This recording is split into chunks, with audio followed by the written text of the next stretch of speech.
Epic Games founder Tim Sweeney has taken to Twitter.com to further justify the Epic Games Store's practice of securing exclusives no matter the cost. Epic Games has come under a lot of fire this year for its practice of sniping exclusives, a number of high-profile ones including Metro Exodus, Borderlands 3, and some crowdfunded games which have proven the most controversial, including Outer Wilds and, most controversially, Shenmue 3. A large vocal number of PC users have been heavily resistant to Epic's moves into the PC digital distribution market, and pundits including yours truly have criticised Epic's aggressive moves here, throwing its money around to potentially starve the market and buy its way into the position of holding a de facto monopoly. According to Tim Sweeney, this is all for the greater good, because he claims it will make competing storefronts like Steam change their revenue split so that developers get more money and better, newer games get made. This isn't the first time he's tried to argue that Epic's doing what it's doing so that a company like Steam will alter its business practices to mimic Epic's and therefore completely even the playing field. And it's a very strange justification when you think about how,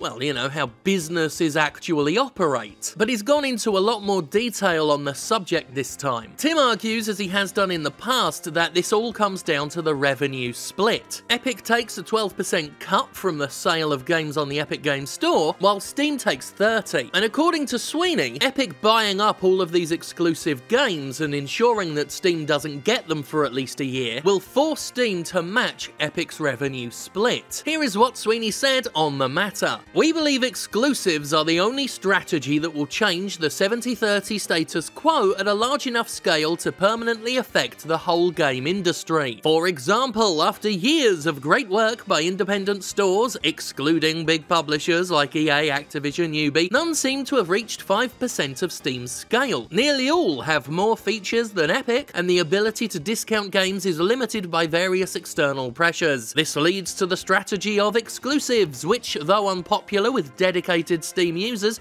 do work, as established by the major publisher storefronts and by the key Epic Games Store releases, compared to their former Steam revenue projections and their actual console sales. In judging whether a disruptive move like this is reasonable in gaming, I suggest considering two questions. Is the solution proportionate to the problem it addresses, and I think he means will here, gamers likely benefit from the end goal if it's ultimately achieved? The 30% store tax usually exceeds the entire profits of the developer who built the game that's sold. This is a disastrous situation for developers and publishers alike, so I believe the strategy of exclusives is proportionate to the problem. If the Epic strategy either succeeds in building a second major storefront for PC games with an 88-12 revenue split, or just leads other stores to significantly improve their terms, the result will be a major wave of reinvestment in game development and a lowering of costs. Will the resulting 18% increase in developer and publisher revenue benefit gamers? Such gains are generally split among 1. Reinvestment, 2. Profit, and 3. Price reduction. The more games are competing with each other, the more likely the proceeds are to go to 1 and 3. So I believe this approach passes the test of ultimately benefiting gamers after game storefronts have rebalanced and developers have reinvested more of their fruits of their labour into creation rather than taxation. Well, alright then, so what do we make of that one, folks? When Tim Sweeney first made this altruistic claim, I thought it was complete bullshit, but it is interesting that he's now further committed to it. That doesn't mean it's not bullshit, it's just the first time he made this claim it looked a lot more like churlish bravado. But whether it's bullshit or not, the claim is still strange. The idea that Epic's pouring so much money into securing exclusives for itself because it wants Steam to be better simply isn't what a for-profit business does. The general idea, the general practice, is to buy exclusives to provide leverage for your platform so that people use your platform and you make money. I mean, can you imagine Sony getting a PS4 exclusive because it wants the Xbox One to do better? Again, that's not how businesses operate. If we apply Occam's razor, the most likely reason for what Epic's doing would be the same reason why exclusives have been around in video games for years and years and generations and generations. Now, I guess it's possible that Epic is playing some long convoluted game here where it's somehow doing exactly what other businesses do for reasons completely different from those other businesses. And while I won't call Tim Sweeney a liar, I wouldn't go that far unless he went into Peter Molyneux territory.